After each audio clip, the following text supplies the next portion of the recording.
Real Virginia is proudly produced by the Virginia Farm Bureau Federation. Since 1926, Farm Bureau has been working to preserve Virginia farms and our rural heritage. Visit our website at vafb.com.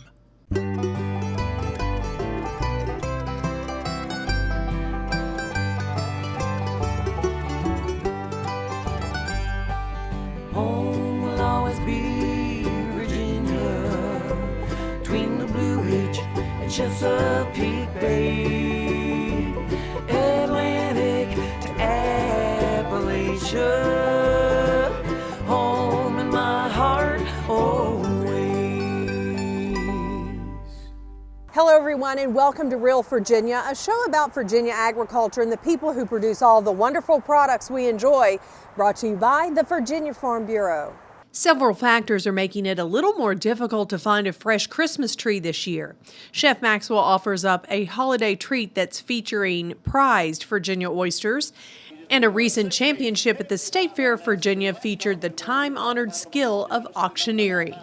Welcome back to Real Virginia, everyone. We're coming to you from Tom Leonard's Market in Henrico County, where you can see they've got plenty of trees here. And lots of folks are decorating their homes this year using fresh cut trees. But the fact is, it's going to be a little more difficult to find locally sourced trees to decorate.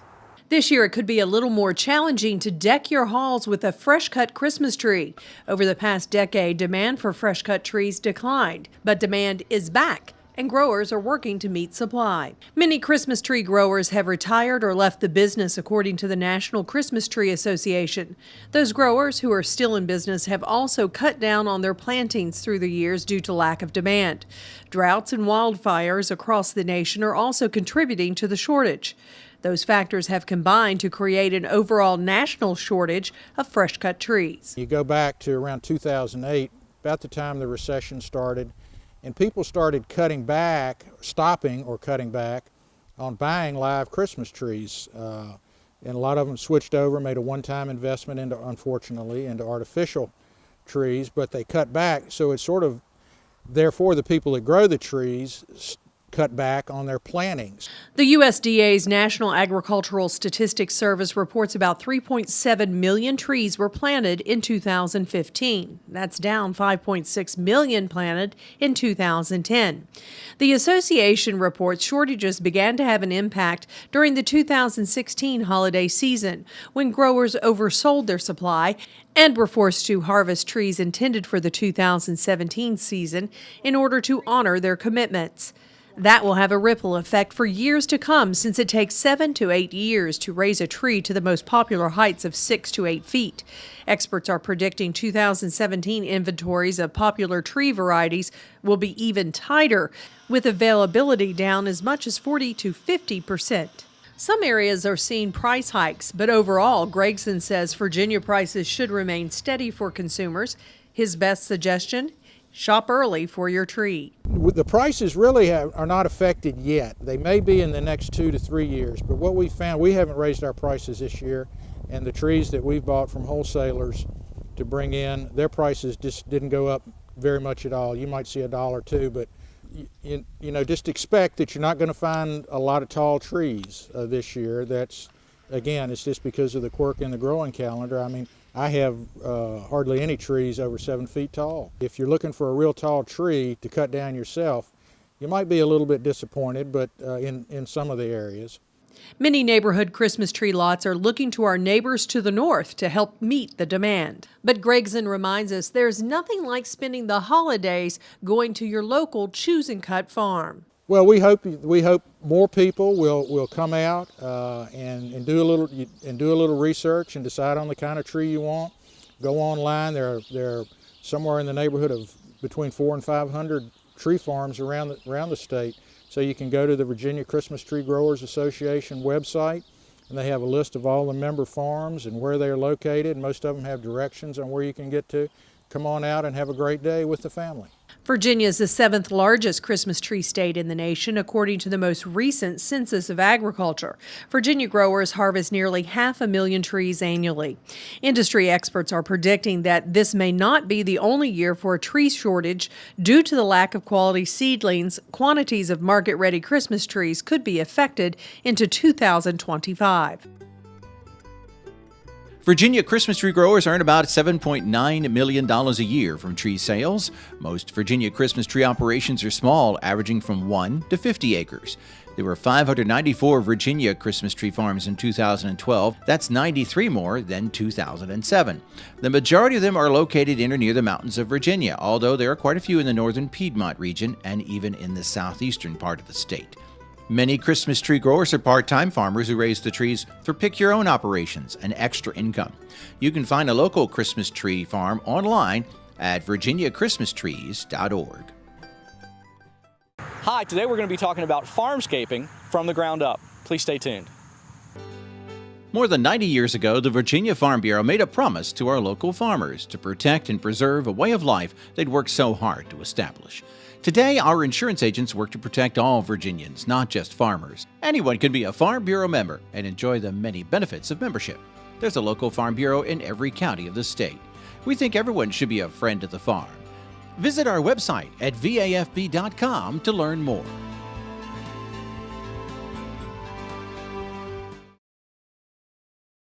What is farmscaping and how can it help you in planting your home garden? Chris Mullins with Virginia Cooperative Extension explores that question with an expert from the ground up.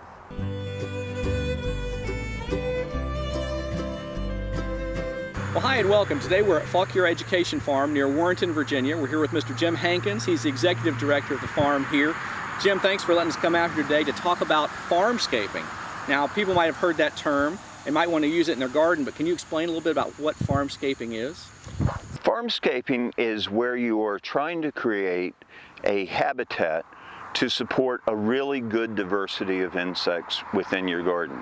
Okay. You know, you're actually trying to attract insects to your garden, you know, but 90% of the insects that are out there are beneficial. You know, the ones that actually destroy our crops are in the minority. And farmscaping is creating that sort of habitat, making sure that you're giving those good bugs the things that they need. Okay. One of the essential things is the types of flowers. You know, there's one little bug that we have really common here called a syrphid fly.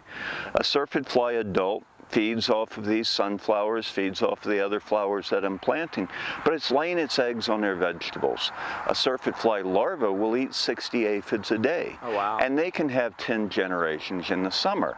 And then there's a whole host of predatory wasp, good pollinators, you know, good habitat for praying mantises.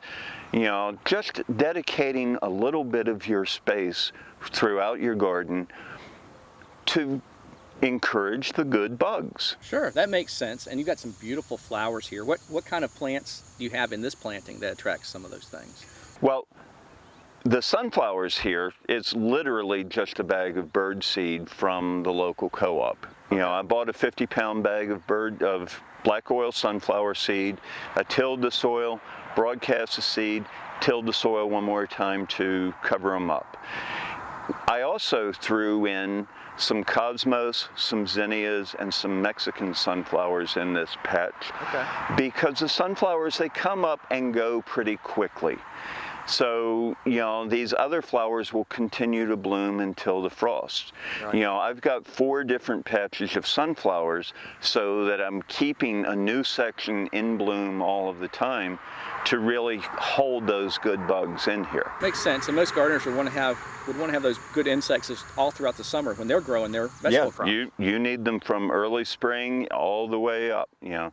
And you can even leave these sunflower stems, if you leave them out during the winter, right. There are a lot of the really good ground nesting bees and predatory insects that overwinter inside the stems of these plants.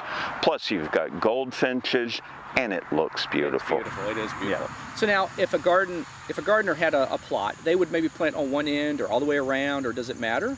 Well, as long as they're close? One thing you don't want to do is overshade your vegetable plants. You know, you can get out of hand with this, putting in too many of them. So over on the edge, you know, I like to mark the ends of my rows with my Mexican sunflowers. They're gorgeous plants. But you know, most of these bugs can go, you know, 50 yards really easily. You do want it closer than that. Gotcha. But gotcha. Yeah. Well, it's a great thing. I bet it really reduces pesticide use too. Absolutely. It probably won't eliminate all pests. Right. But you're creating a good natural habitat where nature's more in balance. Yes. You know, when it's monoculture, a whole field of one crop, then the only insects that are going to be in there are the bugs that are going to eat that one crop.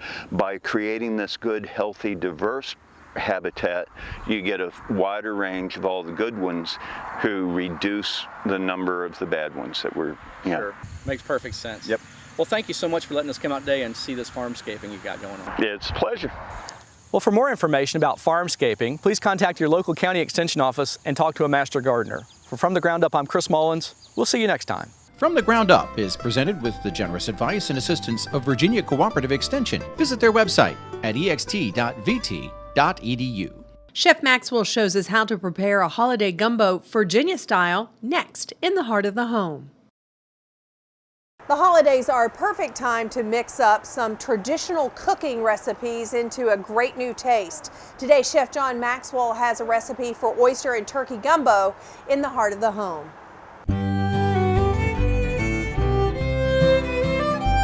Hi, welcome to the Heart of the Home. I'm Chef John Maxwell, and we're here at Meadow Hall and Meadow Event Park in Doswell, Virginia, where we get to play every week with some great Virginia food. Today, we're going to be playing with some food in a recipe that comes to me from a very good friend down in New Orleans, Chef John Folse. He's king of Cajun cooking, and he sent me a recipe for gumbo, turkey and oyster gumbo. Now, we're going to be using Virginia turkey and Virginia oysters, of course. It needs that upgrade, right? But it's a great Cajun-style recipe. So first thing we're going to do is get our pot hot, right, and add the oil.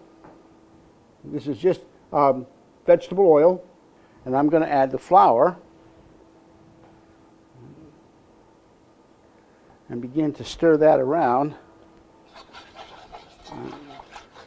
It's got to cook for a little while and get some color on it. We don't need a really dark Cajun roux, but we do need to put some color on it. Now, we're going to cook the vegetables in this roux, but as soon as we add these vegetables, it'll take the temperature down and it won't cook the roux anymore. So we need to make sure that the roux is completely cooked before we add any of the vegetables.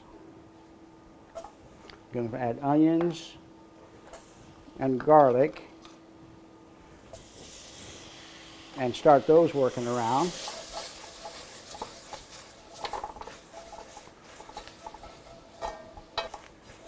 Now I'm going to add the rest of the vegetables. I'm going to add some red pepper, some green onions, and some celery. Now I want these just to sweat a little bit in that roux. Now what's happening now is that the liquid in the vegetables is starting to sweat out, and it's taking some of the flavor of all of these vegetables and putting it right down into that roux. So that's going to make the flavor real consistent throughout the soup. I'm going to add the chicken stock.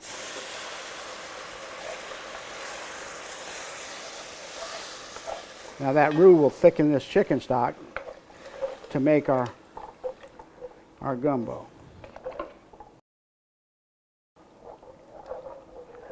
I'm going to add some more stock to it in a minute.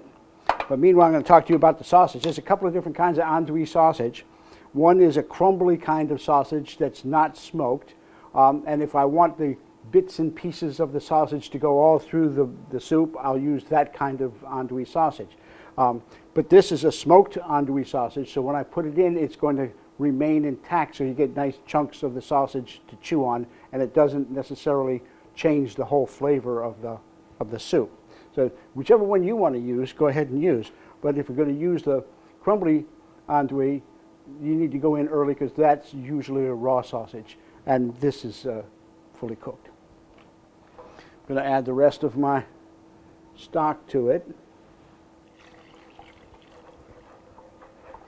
I'm going to save some out for the end of the process in case I need to thin it down a little bit more. I've got sausage going to go in there. I want that in early enough so that it gives its flavor all the way through. And now I'm going to add the turkey that I've picked off of this carcass. I've got that here, and I can use as much or as little as I want. There isn't really a rule on how much of this I should use. So I'm going to throw some in until I get nice, rich, thick turkey.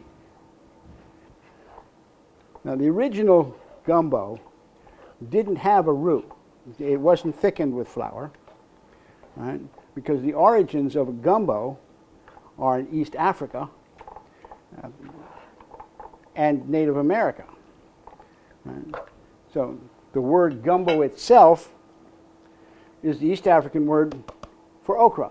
It's also the name for okra in the French language because of the combination in Louisiana. Right? So it isn't gumbo if it doesn't have gumbo in it, which is the okra. It's just going to have to simmer for a while. I'm going to add a little bit more of the stock and just let it simmer for about 10 minutes. All right, this is about where we want it. It's got a very light color to it, so that we can see all of the vegetables that are in there, and the sausage and the turkey. Now I'm going to add the thickening agent, the second thickening agent. The first one was the roux, and now I'm going to add the gumbo, the okra. Stir that around. Now you can let that wait for 30 seconds or so. Parsley. Stir that around.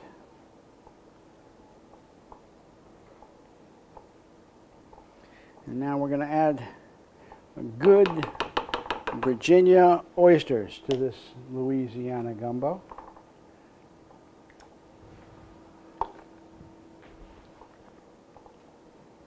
There we go. Now this just needs to get hot all the way through so that the oysters begin to curl around the edges, and that should take 5 minutes at the most. Making sure I get some oysters, some turkey, and some of these great vegetables. Now gumbo can be hot in terms of heat, food heat, but it doesn't have to be. So if you like your food spicy, you can add some peppers, hot peppers to this. All right? But if you like it just rich and flavorful, this will work. And there we have it. We've got turkey and oyster gumbo, and a really good way of using up products from a holiday meal. Join us next week on Heart of the Home when we get to play with more great Virginia food. Recipes from the Heart of the Home can be found online at chefjohnmaxwell.com and virginiafarmbureau.com. Virginia oysters are the most rapidly developing segment of the state's shellfish aquaculture industry, according to the Virginia Department of Agriculture and Consumer Services. In 2016, more than 40 million Virginia oysters were sold, generating $18.5 million for the state's economy. The newly minted Virginia Oyster Trail produces the largest amount of fresh, farm-raised oysters in the nation. Virginia has 8 distinct oyster-growing regions, each giving the harvested oysters a unique taste.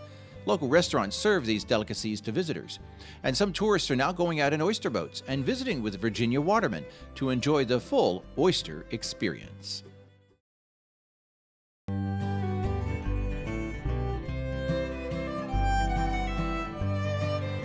For centuries, live auctions have been a great way to get the most for your merchandise or products. As Dave Miller reports, that still remains true at the State Auctioneering Championship at the State Fair of Virginia.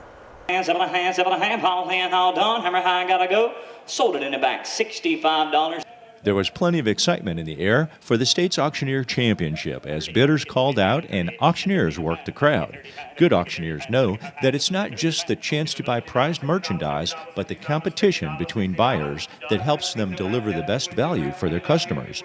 And that's why auctions continue to be popular with some buyers and sellers. There's a lot of auctions going on. Real estate is on the rise. The collectible industry, if you will, has to be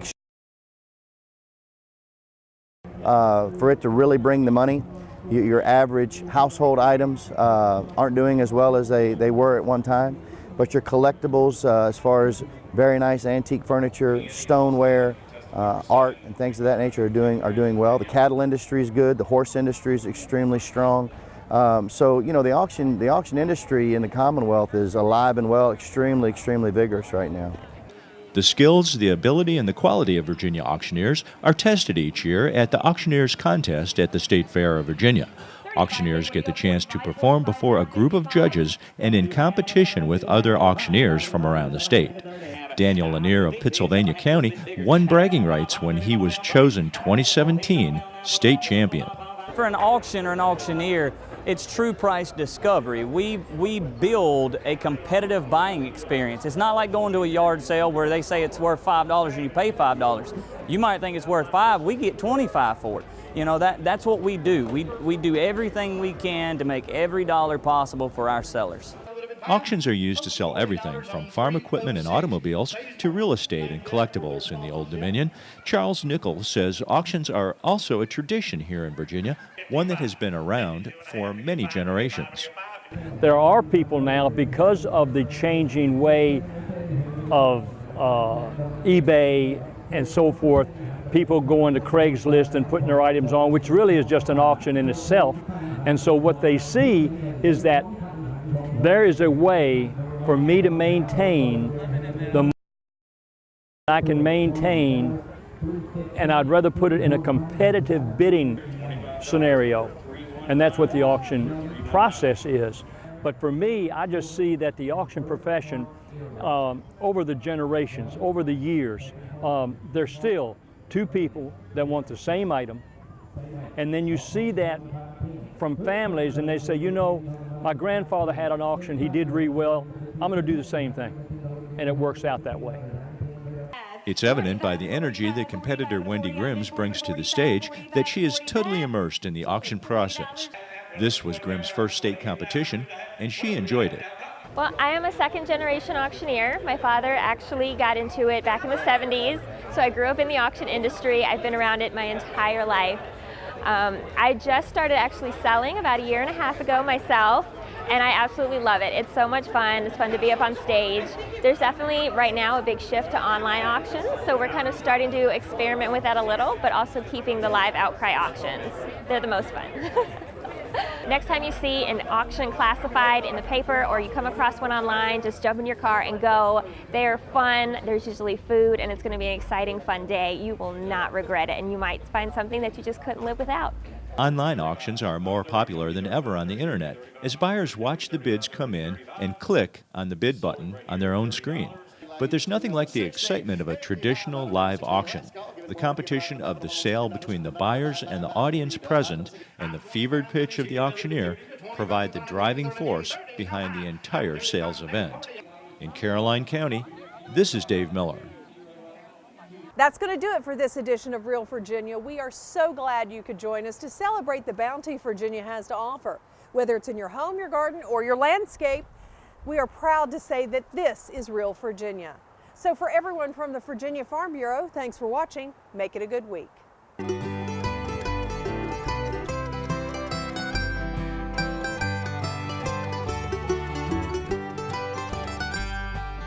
Home will always be Virginia, between the Blue Ridge and Chesapeake Bay.